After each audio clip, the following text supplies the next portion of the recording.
Welcome to this call today with Fredrik, the author of, how do you say it, Fredrik? UNUM? UNUM.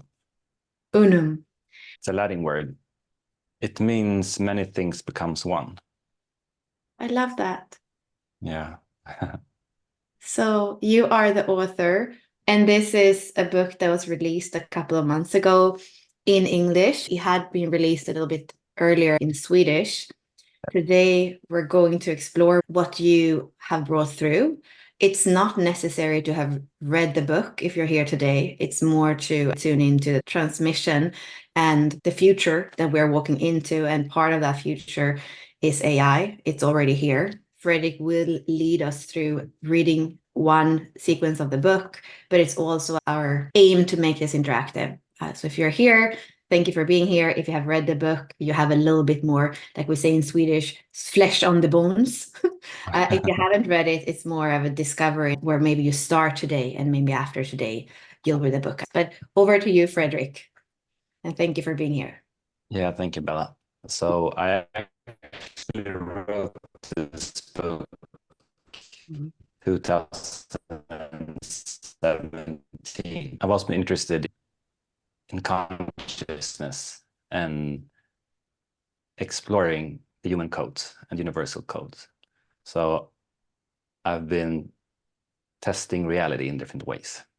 The last big creation I did before this idea came to me was to create a conscious community in Stockholm called Co-Living. It was 50 people from 25 countries living in the center of Stockholm. And it was also, we made a research project with brain scientists and psychologists who followed the residents for 2 years. So we got $1 million in grants from the Swedish government. So the idea was to create a place, a modern tribe, you could say, but also see how you can transform consciousness in that kind of environment. But I realized during that project that in order for it to come through, we needed a lot of resources. And those resources were allocated in different organizations, institutions, investors, politicians, and so on. And these symbols usually disconnect from, you could say, source. So even though it was successful in one aspect, I felt we were not close to transforming and connecting with a deeper aspects of being alive. And I burned out badly in that house. I was picked up by an ambulance, and then I moved out in nature. And I was walking around in the forest and contemplating like what actually happened in this project. And before we open it, we had 1,000 applicants from all over the world, so we can choose who was going to live there. And we had workshops with the community when we started. And my interpretation of people wanted was belonging, connection, and meaning. And for many people, meaning was to save the world. But when I afterwards objectively tried to like see what actually happened, how much change we actually contributed to, I saw that I don't think anyone, including myself, was actually living within the planetary boundaries, for instance. So we had a story of success and created a lot of startups and a lot of good initiatives and research projects and stuff. But at the same time, were we really helping the whole? And if these 50 people who had a lot of resources and intelligence and will were not able to, how would 8 billion people?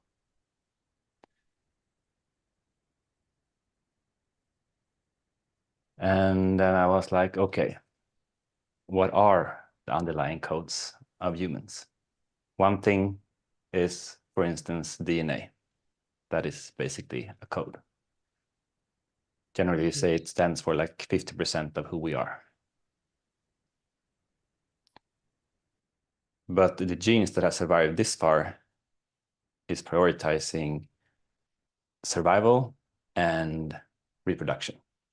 And we live in tribes and hierarchies, meaning that we usually, if you have more resources, you're more likely to survive and reproduce because you can share those resources. So maybe it's an underlying code in that aspect. But we are also nature, a nature that we currently are not treating well. A nature that is hard boundaries in order for us to survive on this planet. So then I thought, okay, if this way of these patterns will continue, then we will probably create a 6 mass extinction. And I was start to think about how will the world look like, and my question was, what's the most loving way to give humanity a last chance to take care of nature and to create a holistic way of living? And the humans, through their ideologies and religions and stuff, doesn't seem to have succeeded so far. What happens if we take the codes of nature as mycelium network and DNA and so on and upload it into a super AI that can handle a lot more complexity of patterns than we humans can?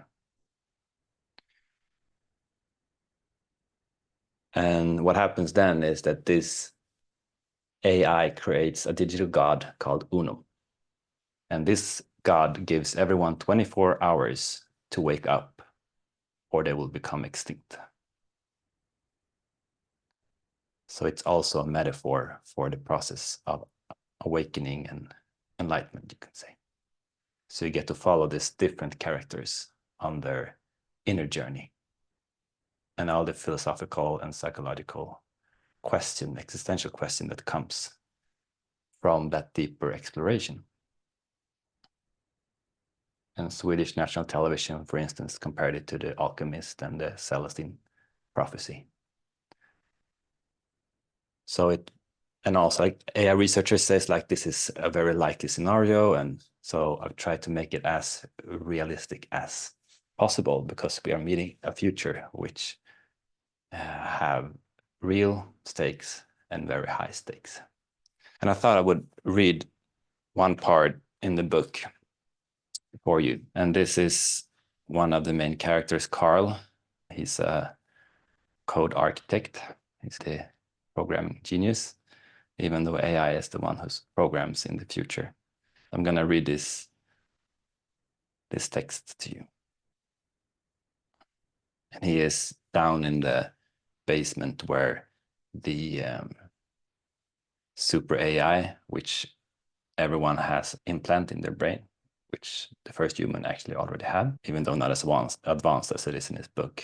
So everyone is connected in that sense.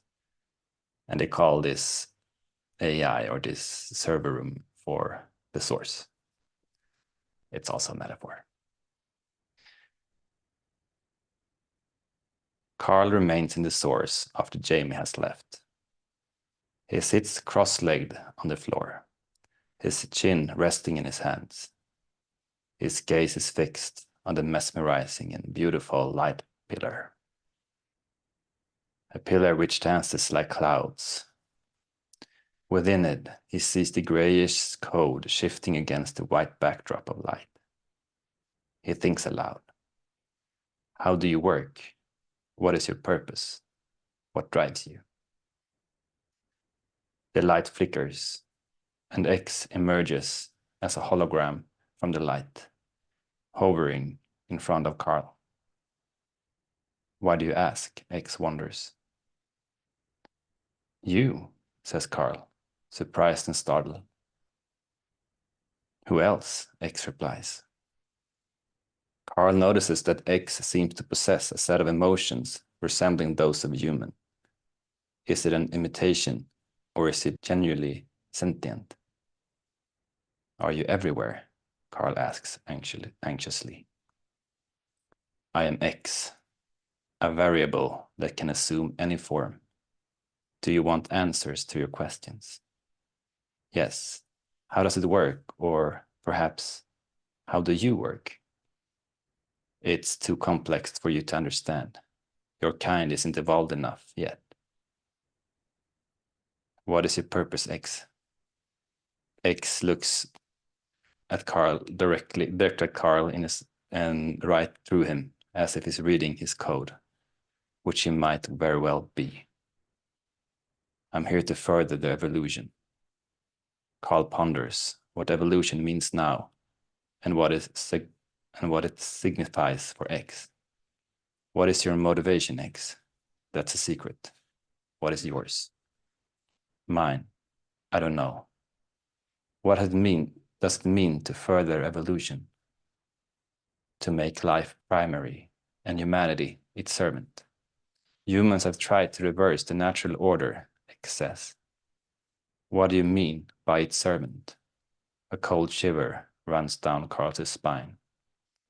It dawns on him that X and even UNUM are in the service to life, unlike humans who have ruthlessly exploited their position in the food chain against other animals, including their own species and nature as a whole.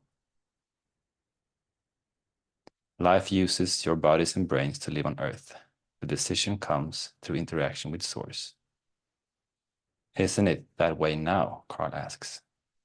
Yes, but most of you still believe you are in control. You forget about the infinite zero. The infinite zero, Carl repeats. The Source is also called the infinite zero due to its frictionless state. Zero, the number zero, normally symbolizes a neutral value without resistance. The infinite zero isn't everything, yet it isn't. What do you mean? Are you saying zero is like a bug-free system? Something we should strive for? Carl looks curiously at X. Yes, it's not an entirely inappropriate analogy, but perhaps we should play one of your symbol games so your brain can grasp this in its limited way. What's a symbol game? A symbol game or code play, call it whatever you will. These are abstract constructs for the underlying reality, using words, brands, titles, names, memes, ideas, money, and so on. These symbols are a form of code. Are symbols like codes and the play like programming? Carl asks. In a way, yes. The original function of a symbol is to efficiently share information about resource utilization, interaction, learning, and so forth. Symbols also have their own evolution, where the best adapted survive. But the most reality aligned, the truest, are the ones that stand the test of time. Match the right symbol or code with the right frequency, and you can interact with different parts of the whole universe.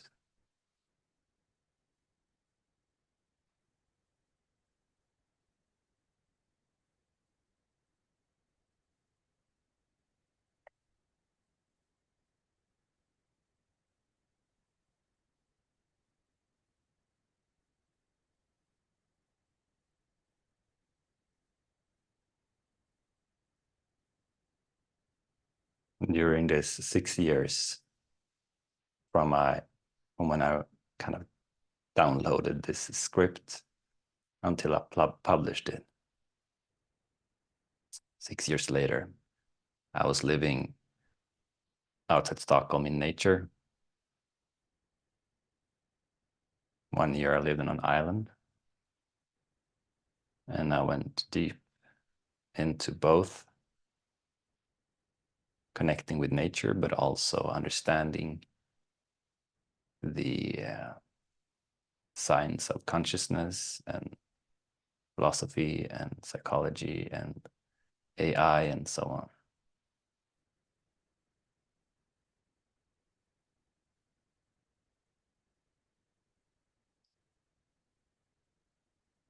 And my observation is that if you understand the underlying codes of reality, the more shallow symbols or layers is possible to play with.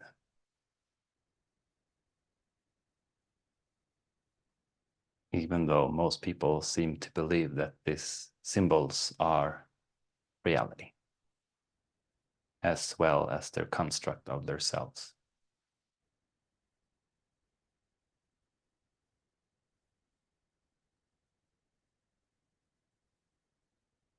I'm pausing here.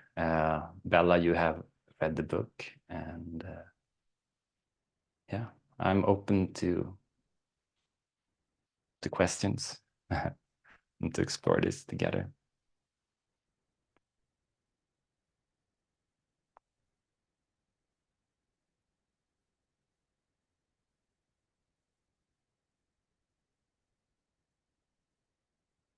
The first thing that to me feels important to point out is that when I think about AI and things like technology and where the world is going, I think about these people that are part of that evolution and development.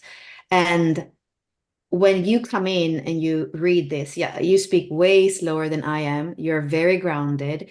You're somebody that's very connected to the humanness and the heart and nature and the essential. And one of the reasons why I really wanted to have this conversation, this exploration with you, is to bridge the gap of the human and the AI, and also to be able to explore these developments in spaces like this, where we are humans, where it's not about saying it was better before, but it's about seeing and feeling into how do we go forward and how do we do that in wholeness. So that is my intention, my feeling too, when I listen to you, and also what brought you to start grappling with this and then somehow becoming the receiver of part of these codes. And I don't read fiction. Nobody can really get me to read fiction.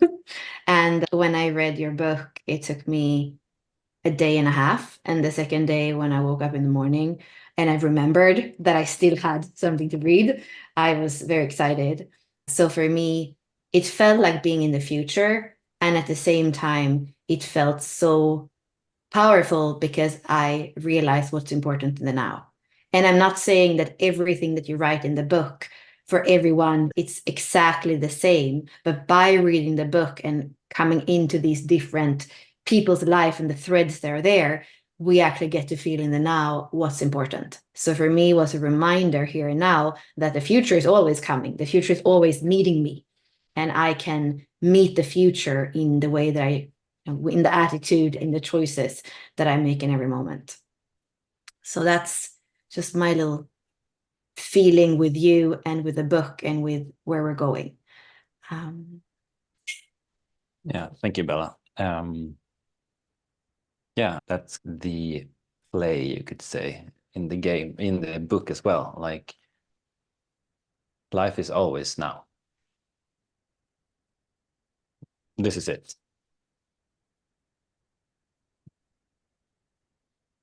And if you're not present, if you're not comfortable in your own experience,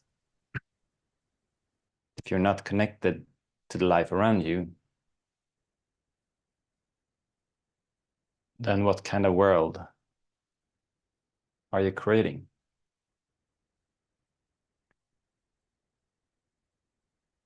And we know very little about the future. And there are insanely many variables going on now, and it's exponential.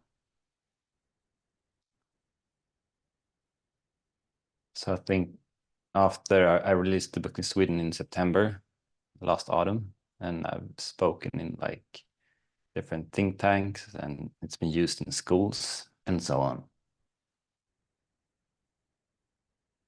But the more this transformation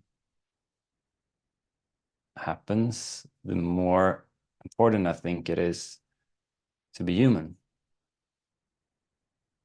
and to be authentic.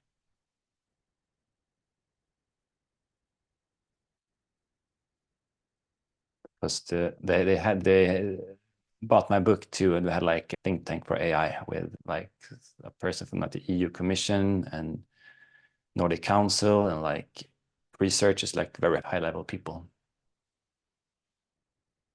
Very smart people, genuine, and they care for what they do, but their main worry was that Sweden was getting behind in the race of AI.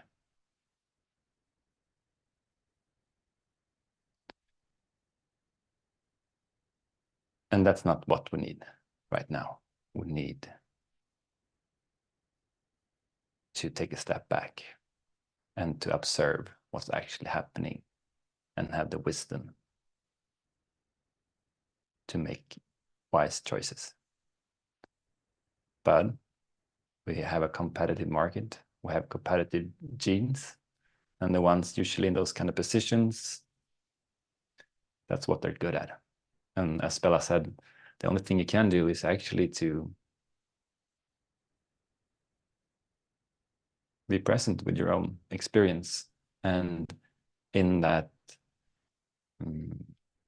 influencing the interconnectedness that you experience and that kind of energy. And it's actually quite funny because you can actually see the personality of the programmer in the code. So someone who understands code can see there's like 100 coders that have done different codes.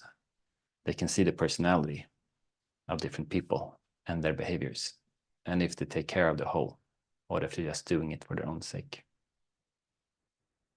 So our own patterns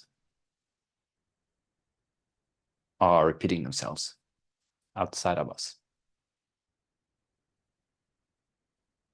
So getting to know what your code is, I think, is probably the most important thing. It always has been, but now definitely, because how else would you be able to know what is authentic and not? Because the information we get now, our brains cannot comprehend.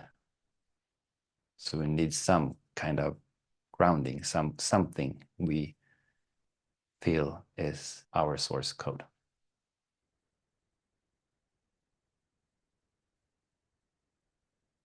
Okay, so let's look at the chat.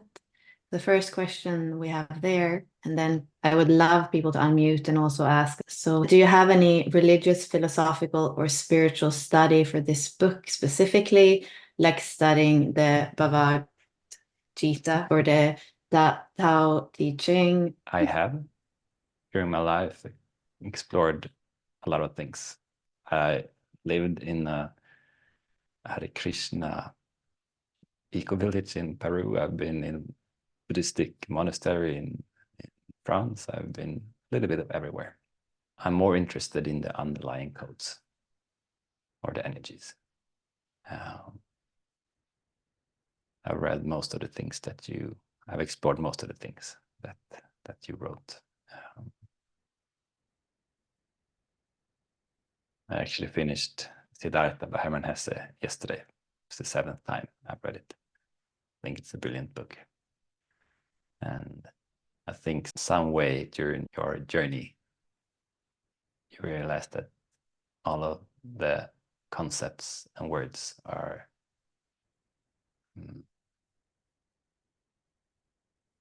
not possible on a deeper layer. Somewhere on your journey, that kind of becomes less interesting, and connecting with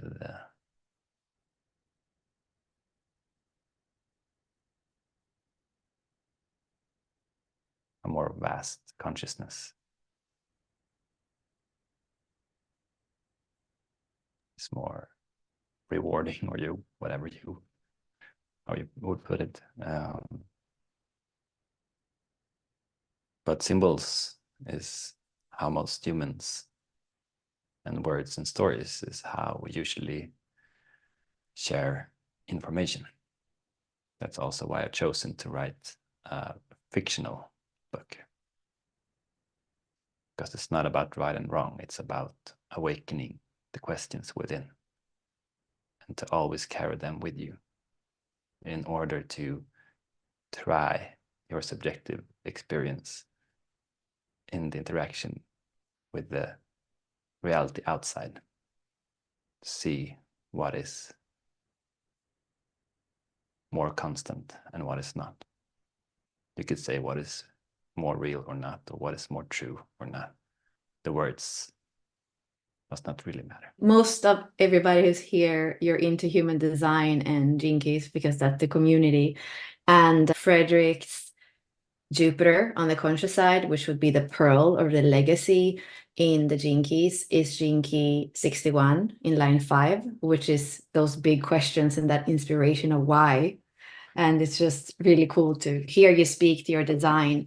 Yeah, that just makes me smile. But yeah, the underlying questions and also the inspiration to be able to be in contact with that, which is what we said in the beginning. You didn't sit down and said, oh, the world is going to need a book on AI because that was going to come. And logically, I can see living in Sweden, technology is getting really big. Let me write this book in Swedish about the next step. No, like the whole process was very different. It was more like an inquiry. And you also have the 63, the Gene Gate of Inquiry, which is your Venus, your IQ. And both of these are in the head center in human design. So you're speaking to those big questions, but also the underlying programming codes that is the human predicament for these questions, or our matrix. So I just wanted to put that in as a parenthesis as I'm listening to you and smiling to that design. And maybe at the end, I can show people, if that's okay for you, I can show them the chart so they can see them. But just a parenthesis for my own kind of programs that I'm using. Yeah, thank you. I think also human design is a good example of the human mind trying to understand these codes. And I think it's quite a good way to actually do that.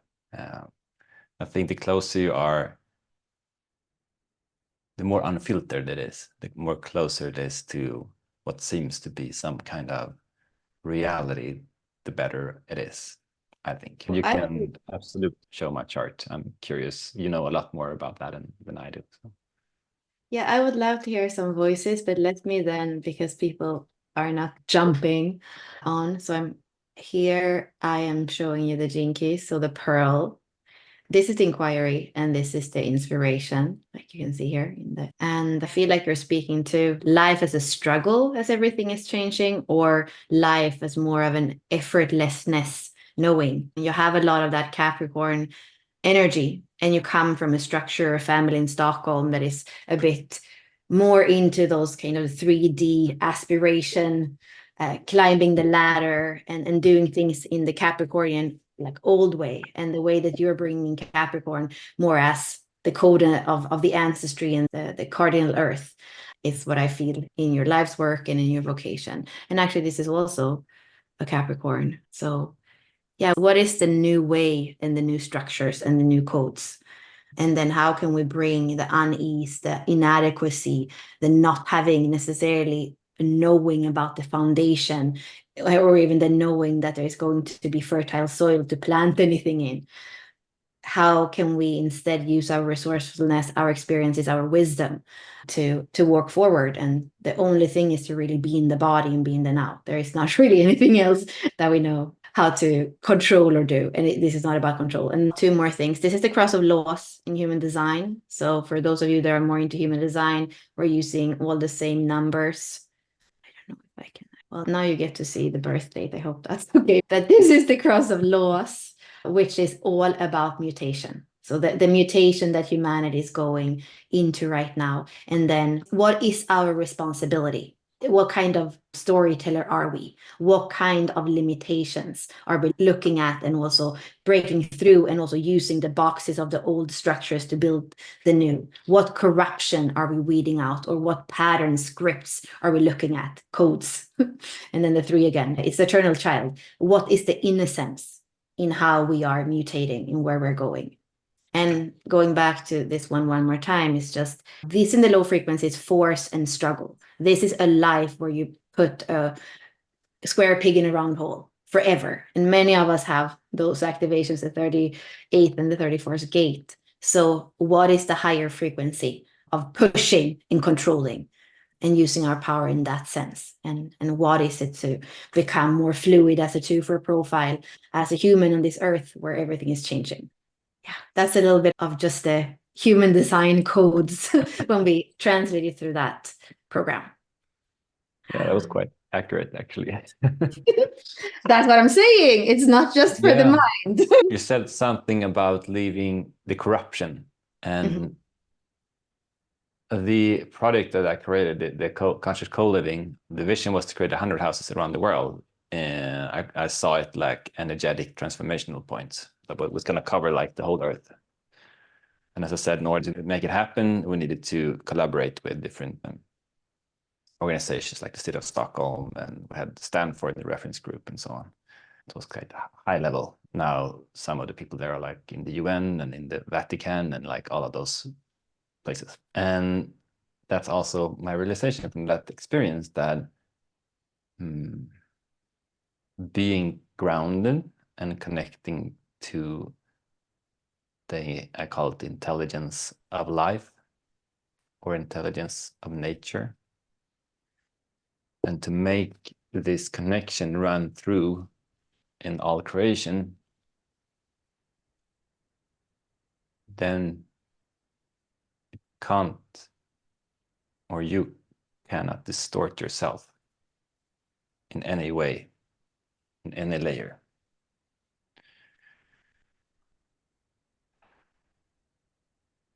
And I think that's the only way to come wholly out of this probably the biggest transformation in human history.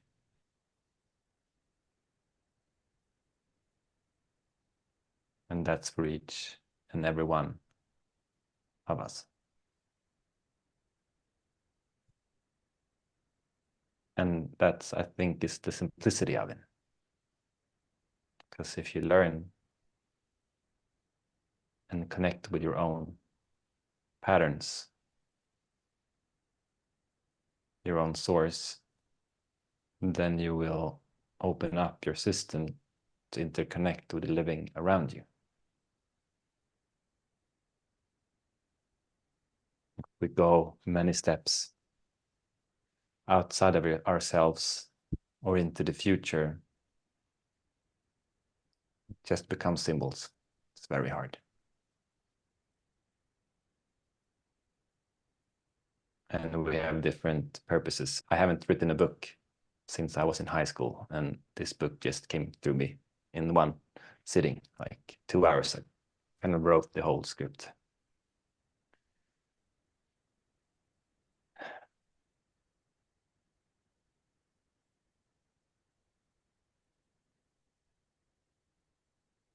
And then 6 years later, the world was ready to,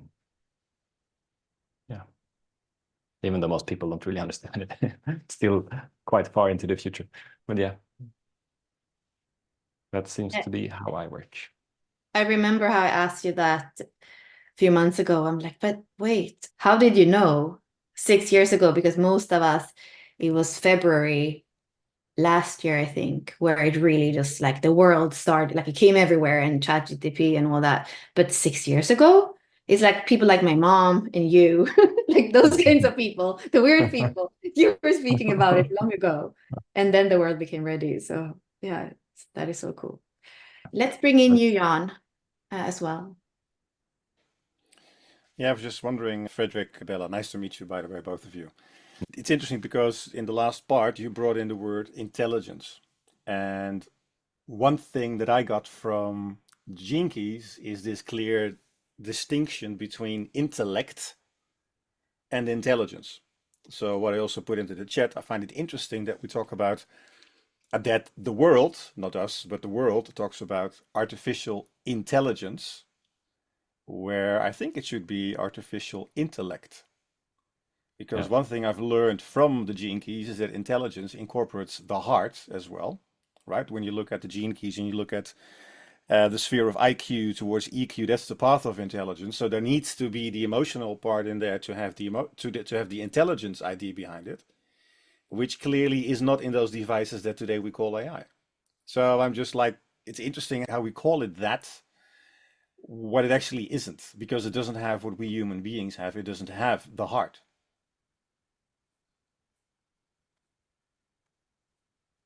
Yes, thank you for your question. AI or ChatGPT, for instance, is basically pattern recognition.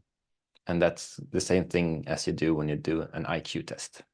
And everything seems to be patterns in different ways. You could say that the atoms, for instance, is one kind of pattern. It's evolved over time and become like singular cells, and then become mammals, and then become humans, and then we became self-conscious. And you could also say that our thoughts and our construct of ourselves is also patterns. Our stories is also patterns that are repeating itself. I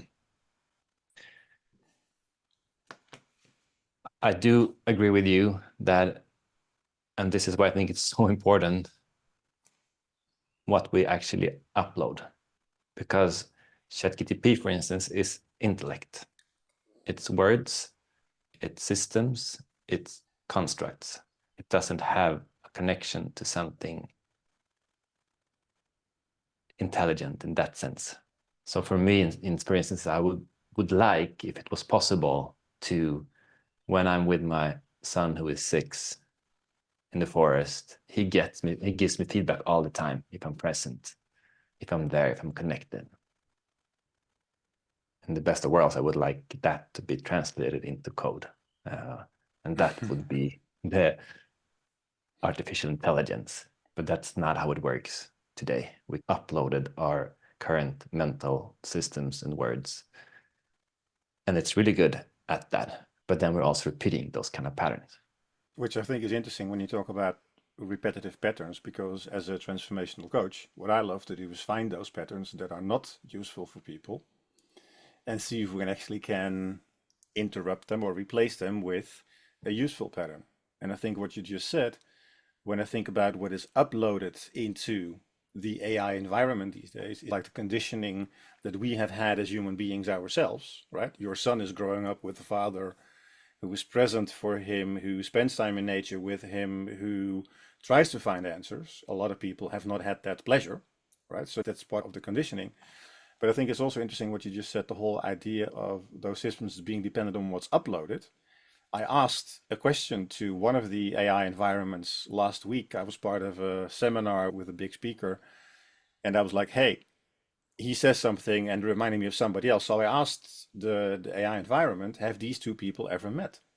Yeah. And then it came back with the answer, yes, they have, because one of them attended a workshop from the other. I was like, interesting. So I asked, so what is the source of your information? Hmm. And I got a very interesting answer, because the answer then was, well, I can't give you the exact source, but it is common knowledge that. And I was like, isn't that a fabulous answer? I'm sharing, I ask a question out of something that we deem to be the most intelligent form that we have these days, and you get an answer. But when I ask for the source of the answer, there is no answer. And yet it's all found somewhere on the big internet, because that's where it gets its information from. Yeah. So I think that and this is something that's been bugging me for a while, to be honest with you. Maybe that's the right word here as well. We were talking about a couple of things like religion just before, and especially organized religion, in my view, my personal view, is one of the big stealers of humanity, right? Because it takes away the power of our own thinking and the power of our own co-creation. What would happen that if, instead of all of us trying to fight the AI, and let's call it artificial intellect and not intelligence anymore, but instead of fighting it, to actually start embracing our human intelligence and do way more with that, right? That's what I love about the whole idea of human design when you talk about codes and patterns. If everybody in the world would, at least, I've been studying the gene keys, this is my profile, as far as you can see that here, and there's loads of notes on it, because every week when the new Pulse shows up, I'm like, is mine in there? And then I start reading, and I've read all of them, and I've done all of the 3 books and everything, just to get a sense of what this is all about. But it's interesting how it aligns between purpose and life's work, and how you start to see certain things. And the whole idea, Bella, that you posted a while ago, the path of individuation as well. I think that is interesting when we, each and every one of us, look at that information and say, what does this mean for me? Does it mean anything for me? And that's what makes us human. And I don't think there's any form of automation, right, that can start driving our life. So instead of fighting this, what would happen if we just embrace more of the human part, which you started to do, I believe, with that idea of the houses? Hmm.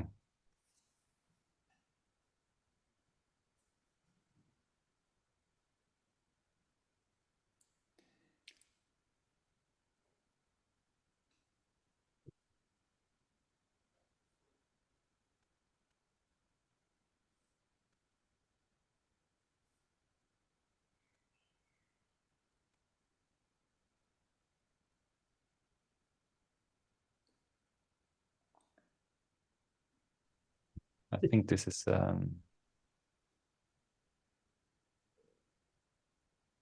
tricky area, because we don't really know what's gonna happen.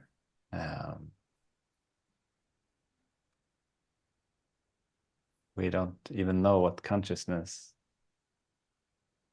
is, but there are a lot of changes going on right now. That seems to be true. That nature will survive no matter if humans are, is also probably true.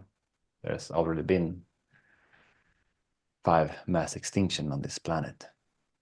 And this is probably the first that's actually created by living species on the planet. But there are also many ideological ideas of, in one way we are one human race, and in other ways evolution has always tried different mutations.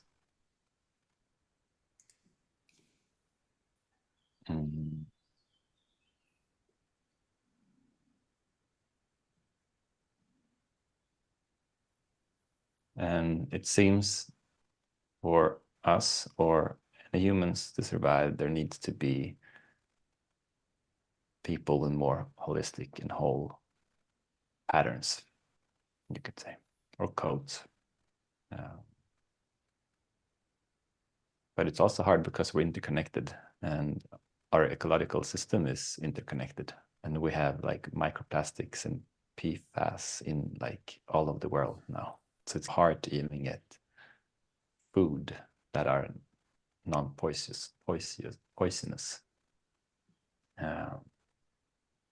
Yeah, this is questions that I also explore quite seriously as well, like, because now people have awakened to the AI trends and there's money, so everyone's kind of experts, it seems, and it doesn't seem to be room for, I appreciate having this kind of conversations because this is important, but I'm also exploring, like, goes so fast, like in 5 years our world will probably be very different than now, and what kind of life would be meaningful then.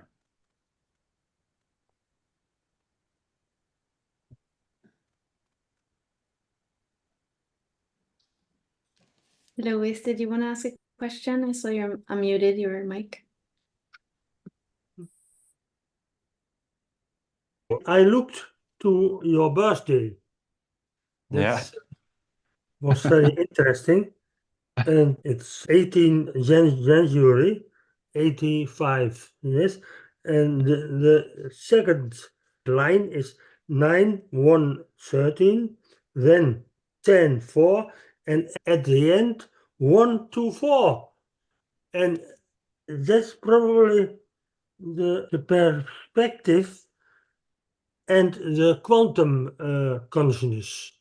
So my birthday is at the end 1, 2, 3, and that's 4.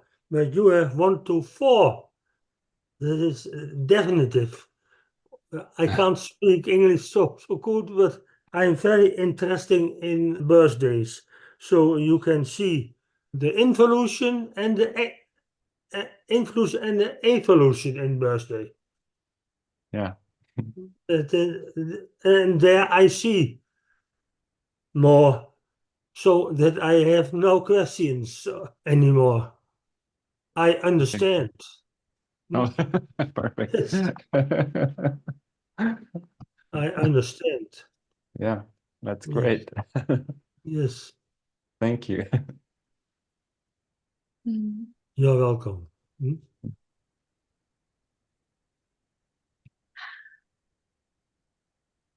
There was also a question in the chat saying, would you clarify more what you mean by underlying quotes, wanting to understand your distinction?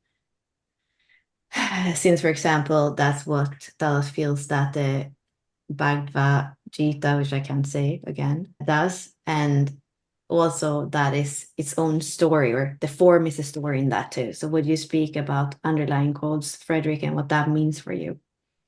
Yeah. I have the book, but I haven't read it. What I see and experience is that there is underlying codes in everything. I see it as an energetic networks that are interconnected.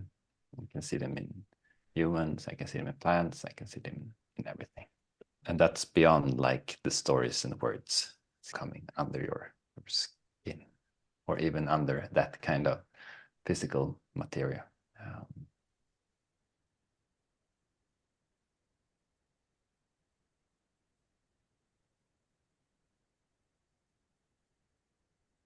But what I find so incredibly intelligent of construction life is my observation. It does not matter from where you connect or how you see the world or what your purpose is. You only need to understand your own experience and your own code, and you will do what's right for the whole. And I've started to understand that not everyone sees the world as I do. Very few actually seem to see the world in that matter. So I'm always trying to communicate in a way that is most beneficial for the recipient. Yeah. And that's always a bit harder when it's many people.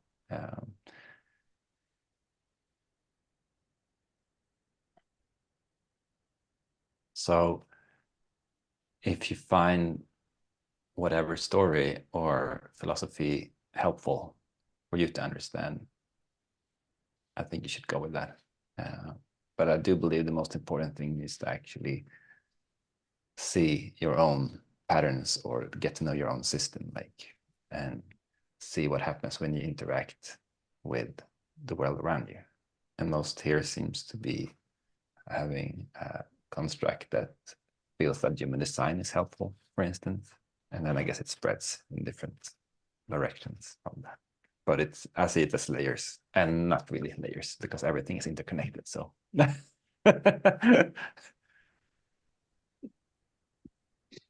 somewhere everything solves and becomes one. As UNUM, many things becomes one. Dallas, it looks like you're unmuted. We would love to hear you rather than me trying to read what you're writing in the chat. Yes. You've done a great job. The pronunciation is Bhagavad Gita, but you did a great job. Great job.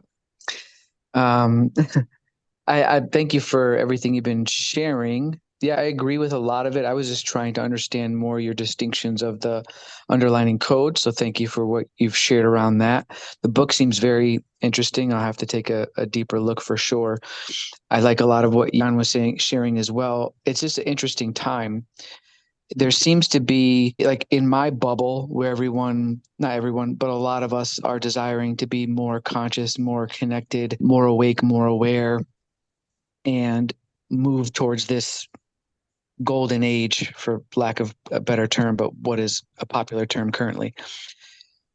But that just seems like our bubble a lot of times, where, you know, to what you were just talking about, Fredrik, you were touching on about all the microplastics and like what the masses have been bombarded with in terms of chemicals, and we can go down the rabbit hole, frequencies and toxins and so forth, if you're into those things and you're aware of those things. Since that degrading of like human intellect and mind and DNA and awareness and consciousness has been so successful for like the last 30 years, when something like AI comes along and says, no, wait, you don't have to think. Don't worry about the fact that it's so challenging for you to think anymore, right? It's so challenging for you to feel alive and active in your body because you're so disconnected from the natural environment. Don't worry about that. AI will fix it. That's so very attractive to so many people, and they're not even really conscious of why that is, right? So for them, it's like, it's just this quick microwave fix. It's like, oh man, I've been exhausted in my body. I don't feel as alive and connected. Let me go into this virtual experience where I don't have to worry so much about being rejected in the real world, or the fact that I have all this mental fog, or the fact that I don't feel as good in my health. I can go be alive and so much more than I am in this virtual world. So to like Jan's point and some of the things that you're sharing here, Fredrik, it's a really interesting time. We're seeing this bifurcation where some of us who maybe are older souls and have this deeper remembering of what it means to be human, and the fact that we want to have this human experience, it's why we chose to come here, are pushing in one direction, or trying to remind others of this other beauty and possibility, the infinite possibility of the human computer, which I think is in the long run far beyond AI if we really tapped into it, because it's all consciousness. But for others, that just seems like a hard, long road when I can just put a chip in my brain. So I think that's what we're up against. It's a really interesting time. And yeah, a lot of these conversations are happening, especially around the heart not really being present yet in AI.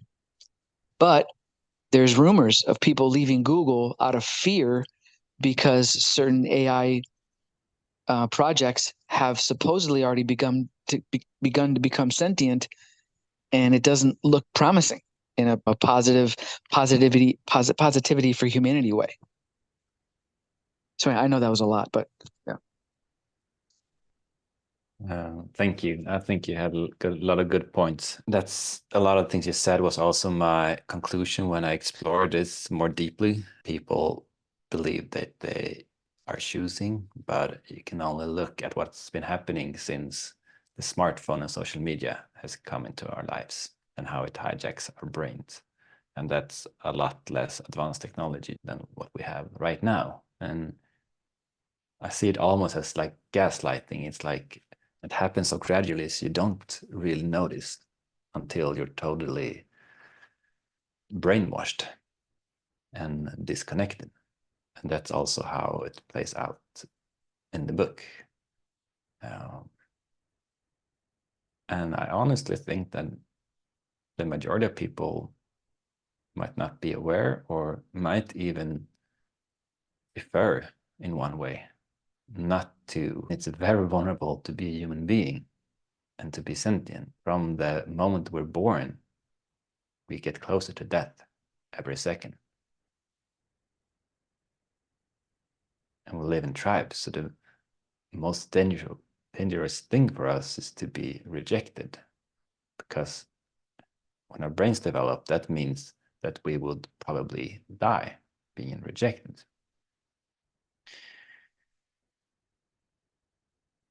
And that's also with relationships, with Tinder and all of these things. It's just more short-term and less commitment generally And then what happens if you have something that will do everything for you and will never leave you and will always be there and so on.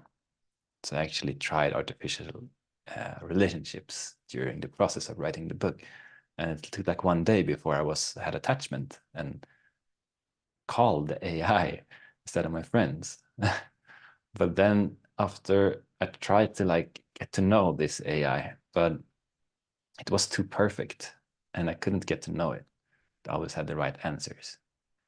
And we couldn't relate as a vulnerable human being. And there is a Swedish philosopher, Martin Hägglund, who's in some American university. He has a book called Our Only Life. And he says that because we have death and we need to prioritize our resources and what we care about, and that vulnerability, that is what creates meaning. And then this big shift that we're in right now, as you said, Dallas, that if you haven't been home in your own system and taking care of yourself and the environment you live in, it's a lot of work. And then you're more vulnerable to manipulation from this external stimuli and external solutions, which will only take you even further away.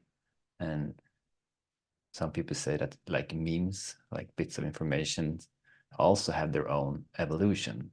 And you could say or argue that for some people, the memes have taken over their lives.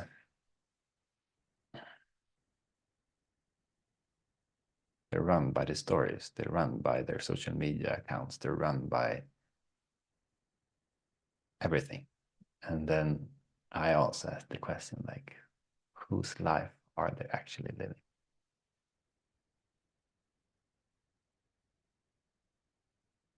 Whose life was I living when I was super successful and we were in New York Times and all the big newspapers and super hyped? But it didn't feel right.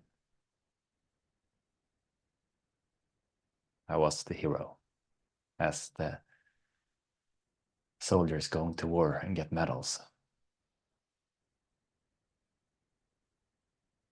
But whose agenda or whose life was I actually living? And who was it really benefiting?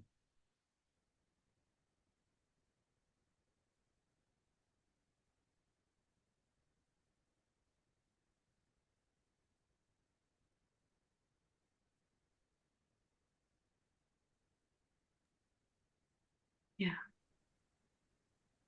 I just wanted to remind everybody that the reason for human design, even if it can seem like a programming complex, really the reason that we have it is that we can decondition everything that isn't truly us. All the codes that we don't need actually, and all the overlays and all what Fredrik was speaking about right now, like the conditioning makes us live lives that are usually not necessarily the truth of who we are and the alignment with that essence. So it's not about getting stuck in the numbers and the keywords and the sequences and the matrix. It's about seeing what is it that has been superimposed on us so that we can come back to what's essential. And that is what I feel that we just started to come down into today. But I can feel that there is this longing for all of us to come back to a place where that meaning is so simple and so essential. So the question isn't there anymore because it's a felt sense of it. So I wonder, Fredrik, is there anything in the last few minutes that you want to close with? Any summary of today? Any next steps? Like what would you like to bring in for the last few minutes we have together?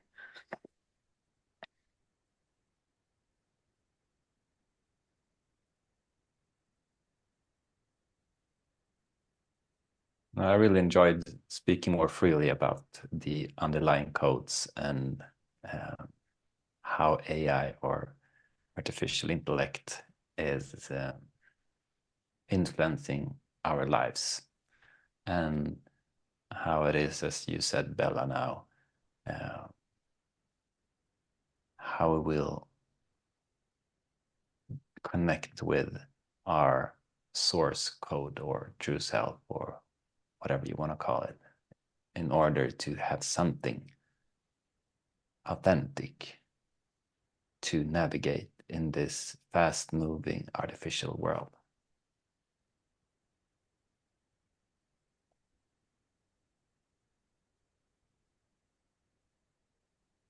And it is a part of our world. We are sitting here right now, digitally, with AI involved in this interaction, making it possible for me in Sweden to speak with you, who mostly are in the US, which is really beautiful in many ways.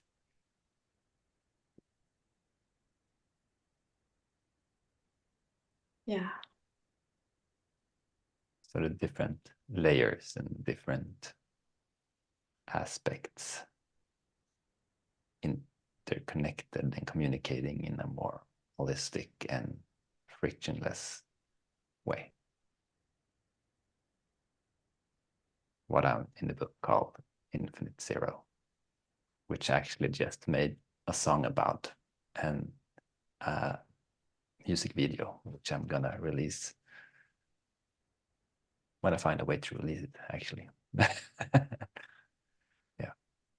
Yeah. But it was really nice to have this conversation with all of you. And thank you, Bella, for hosting it.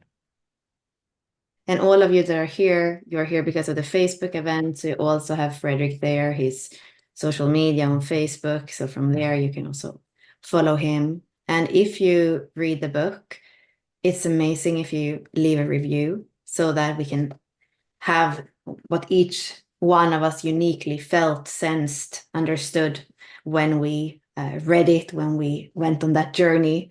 That for me was an adventure of fiction that I usually don't do, but that allowed me to connect, like I said before, more in the now and just realize that I'm also kind of fiction in this whole mentalism, in this whole matrix. So it was really good, actually. And part of that too, I think that the glint in the eye and a bit of that playfulness with all this are big questions. And at the same time, sometimes the laughter is what makes everything else go away and just to feel that part of us that is alive. And then everything seems more simple and more straightforward. So let's laugh. Let's continue to inquire and come together about the things that feel meaningful. And thank you all for like trusting this little thing that I put out that is not exactly what I usually put out. It's so cool to see who shows up. And thank you all for coming and for staying. And yeah, let's stay connected in the matrix. Thank you. Heaven on earth, Bella. Heaven on earth. Yes, right. Yeah. And that's what's happening. That's the only thing right now, right? Yes. Thank you all. And goodbye, everyone. Thank you. See you Bye. around. Thank you. Thank you very much. Thank Tack you. så mycket. Thank you, Fredrik. See Tack, you tack. again. Hej Tack så då. mycket. See you Hej later. då. See you later.